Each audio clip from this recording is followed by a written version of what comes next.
ingin membawakan presentasi yang berjudul tentang pentingnya investasi di era sekarang. Sebelum masuk ke tema pembahasan, perkenalkan terlebih dahulu, saya Ahmad Eko Thohir. Saya Isami Maulana. Saya Rizka Prayadi. Saya Renaldi. Saya Gilbert Robert Valentino. Saya Melia Puspita. Saya Putri Lestari. Pengertian investasi. Investasi adalah proses penempatan dana atau sumber daya lainnya dengan harapan untuk mendapatkan keuntungan di masa depan. Ini bisa dilakukan dalam berbagai bentuk seperti saham, obligasi, real estate, atau bisnis. Tujuan utama dari investasi adalah untuk meningkatkan nilai aset seiring berjalannya waktu. Investasi sangat penting dalam perencanaan keuangan jangka panjang. Dengan berinvestasi, individu atau perusahaan dapat membangun kekayaan, yaitu investasi yang cerdas dapat menghasilkan pertumbuhan kekayaan yang signifikan seiring waktu. Menghadapi ketidakpastian ekonomi, memiliki aset yang diinvestasikan dapat memberikan perlindungan terhadap resesi atau krisis ekonomi. Yang terakhir, menjaga kemandirian finansial. Investasi membantu menciptakan sumber daya yang dapat memberikan kebebasan finansial di masa depan.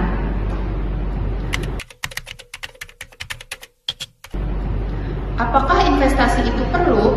Jawabannya adalah perlu, karena untuk mencapai beberapa tujuan seperti 1. Menghadapi inflasi. Inflasi dapat mengurangi daya beli uang seiring waktu. Investasi membantu menjaga nilai uang agar tetap tumbuh lebih cepat dibandingkan dengan tingkat inflasi. 2. Mencapai tujuan keuangan. Investasi memungkinkan individu untuk mencapai berbagai tujuan keuangan seperti membeli rumah, menyekolahkan anak, atau pensiun dengan nyaman. Yang ketiga, diversifikasi.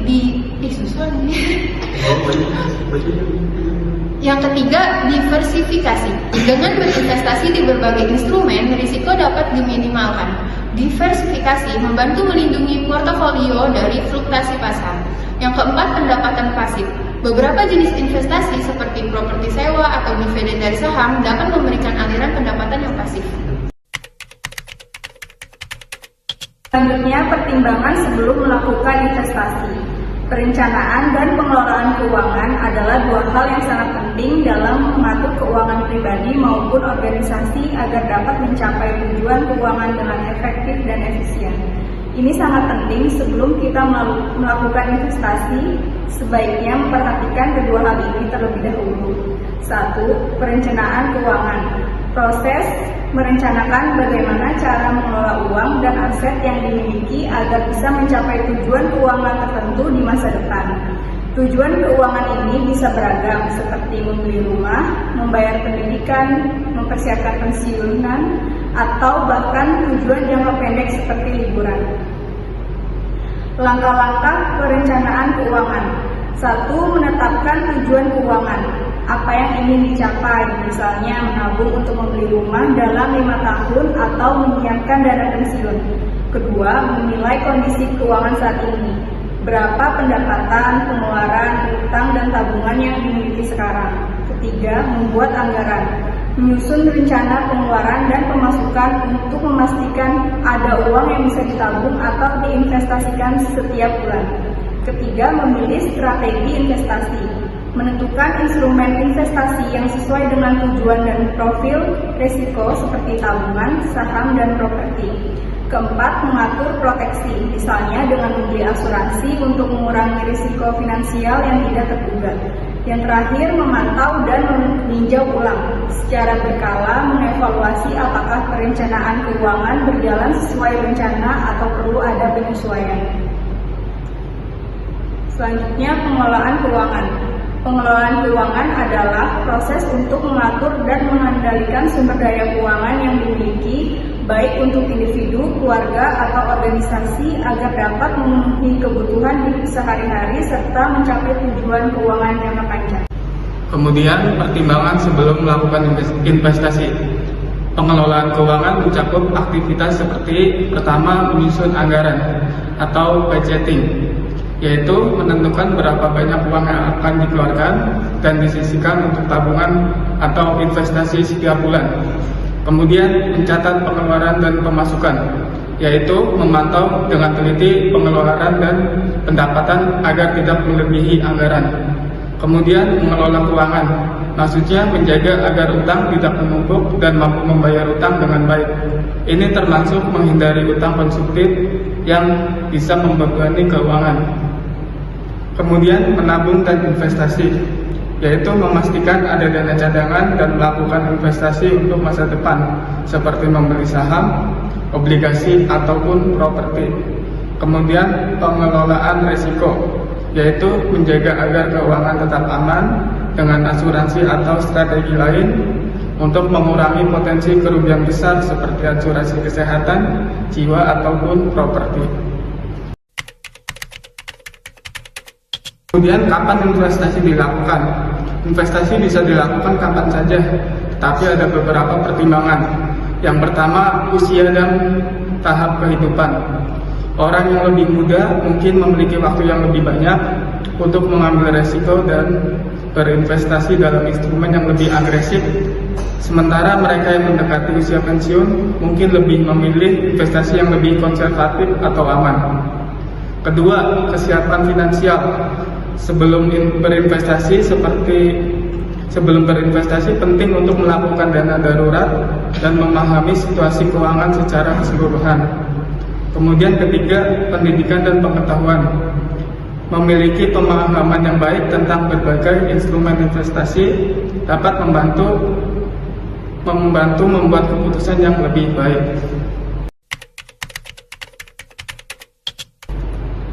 Kemudian jenis-jenis investasi. Jenis-jenis investasi diantaranya adalah satu, saham, yaitu pembelian kepemilikan di perusahaan tertentu. Kemudian obligasi, surat utang yang diterbitkan oleh perusahaan atau pemerintah. Kemudian properti atau real estate, yaitu investasi dalam bentuk tanah atau bangunan. Kemudian keempat, reksadana, yaitu investasi kolektif yang dikelola oleh manajer investasi. Kelima, investasi emas dan logam mulia, yaitu jenis investasi dalam bentuk fisik atau instrumen berbasis emas. Terakhir, cryptocurrency, yaitu jenis investasi mata uang digital yang menggunakan teknologi blockchain. Saham atau stok merupakan salah satu instrumen pasar keuangan yang paling populer. Menerbitkan saham merupakan salah satu pilihan perusahaan ketika memutuskan untuk pendanaan perusahaan. Pada sisi lain, saham merupakan instrumen investasi yang banyak dipilih oleh investor karena saham mampu memberikan tingkat keuntungan yang menarik. Saham dapat didefinisikan sebagai tanda penyertaan modal seseorang atau pihak badan usaha dalam suatu perusahaan atau perseroan terbatas. Jenis saham. Yang pertama, berdasarkan hak kepemilikan. Saham biasa atau common stock. Saham biasa memberikan hak suara kepada pemegang saham dalam rapat untuk pemegang saham.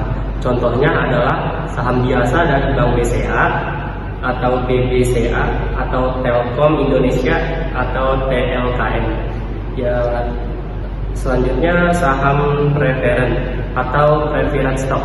Saham preferen biasanya memberikan prioritas pembayaran dividen, namun tanpa hak suara. Contohnya bisa ditemukan di perusahaan besar seperti Bank Mandiri. Selanjutnya saham berdasarkan potensi dividen. Yang pertama ada saham income stock, saham perusahaan yang rajin membagikan dividen. Contohnya Unilever Indonesia dan Bank Indonesia. Yang kedua ada saham growth stock, saham perusahaan yang fokus pada pertumbuhan dan ekspansi daripada membayar dividen. Contohnya Goto, Gojek, Tokopedia atau Bukalapak. Yang selanjutnya berdasarkan sektor industri. Yang pertama sektor keuangan. Contohnya adalah Bank Rakyat Indonesia atau BBRI dan Bank Sentral Asia atau BBCA. Yang kedua ada sektor teknologi. Contohnya adalah Bukalapak dan Goto, Gojek, Tokopedia. Selanjutnya sektor energi. Contohnya adalah perusahaan gas negara atau PGAS dan Aneka Tambang atau ANTM. Selanjutnya ada sektor konsumsi. Contohnya adalah Unilever Indonesia dan Indofood Sukses Makmur. Selanjutnya berdasarkan kapitalisasi pasar. Satu, saham blue chip, saham dari perusahaan besar, mapan dan stabil, contohnya Astra Internasional dan Telkom Indonesia. Yang kedua, saham mid cap, saham dari perusahaan menengah dengan potensi pertumbuhan seperti KW, Parma, atau Summarecon Agung. Yang ketiga, saham blue chip, saham dari perusahaan besar, mapan dan stabil, contohnya Astra International dan Telkom Indonesia. Tujuan utama membeli saham: 1. Memperoleh dividen. Tujuan investor hanya ditunjukkan kepada keuntungan yang akan dibayar oleh emiten dalam bentuk dividen. Yang kedua, kepemilikan perusahaan. Tujuan investor dalam hal ini untuk menguasai perusahaan. Semakin banyak saham yang dimiliki, maka semakin banyak penguasaan terhadap perusahaan. Yang ketiga, berdagang. Tujuan investor adalah untuk menjual kembali saham yang dimiliki pada saat harga tinggi. Jadi pengharapannya adalah pada saham yang benar-benar dapat menaikkan keuntungannya dari jual beli sahamnya. Risiko membeli saham: 1. Capital loss. Capital loss merupakan kebalikan dari capital gain. Risiko inilah yang biasanya dialami pertama kali oleh pemegang saham. Ini terjadi ketika harga jual lebih rendah dibanding harga beli. Nomor 2, suspend.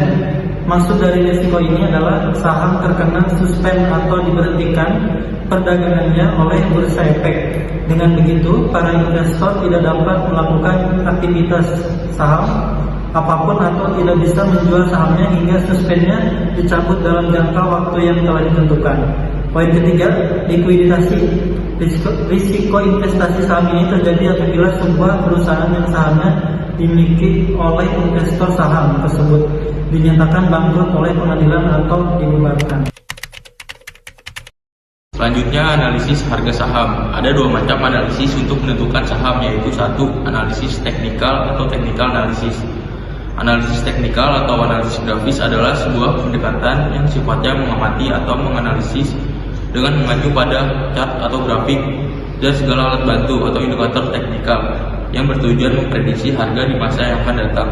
Penawaran dan permintaan akan digunakan untuk memprediksi tingkat harga mendatang dan pergerakannya. Namun bagi mereka yang menggunakan analisis ini cenderung tidak memperhitungkan risiko dan pertumbuhan laba sebagai barometer dari permintaan dan penawaran. Selanjutnya ada jenis strategi trading saham. Inilah beberapa strategi trading saham yang bisa dilakukan. Yang pertama, day trading. Yang kedua, swing trading. Yang ketiga, scalping. Yang keempat, trading following. Yang kelima, breakout trading. Yang keenam, monument trading. Yang ketujuh, buy on weakness atau BOE. Prinsip volume perdagangan saham. Yang pertama, mengidentifikasikan minat pasar. Volume yang tinggi biasanya menunjukkan minat yang besar dari investor, yang biasanya terjadi karena berita penting, laporan keuangan, atau faktor eksternal yang mempengaruhi perusahaan. Oke, yang kedua ada konfirmasi tren. Analisis teknikal menggunakan volume untuk menginformasikan kekuatan tren. Misalnya jika harga saham naik dengan volume tinggi, ini menunjukkan kok ketawa ya? Ketawa ya?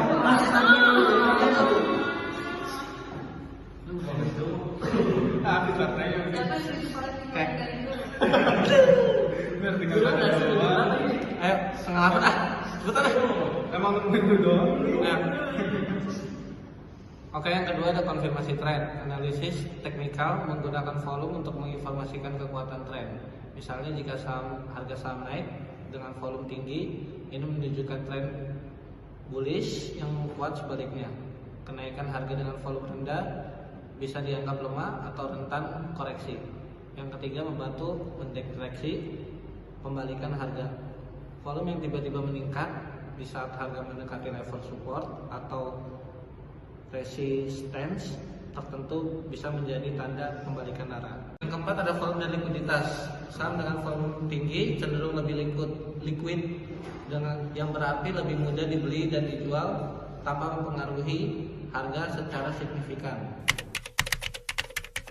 Kesimpulannya, saham merupakan surat berharga yang menunjukkan bagian dari kepemilikan perusahaan. Jika para investor berinvestasi dengan membeli saham, berarti investor tersebut membeli sebagian kepemilikan atas perusahaan tersebut, dan investor tersebut berhak atas keuntungan yang diperoleh perusahaan dalam bentuk dividen.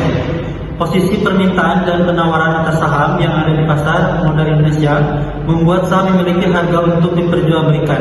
Semakin tinggi tingkat permintaan dan penawaran terhadap lembar saham, maka harga saham pun akan tinggi dan juga sebaliknya. Sekian dari kelompok kami, mohon maaf apabila ada kekurangan dan kesalahan.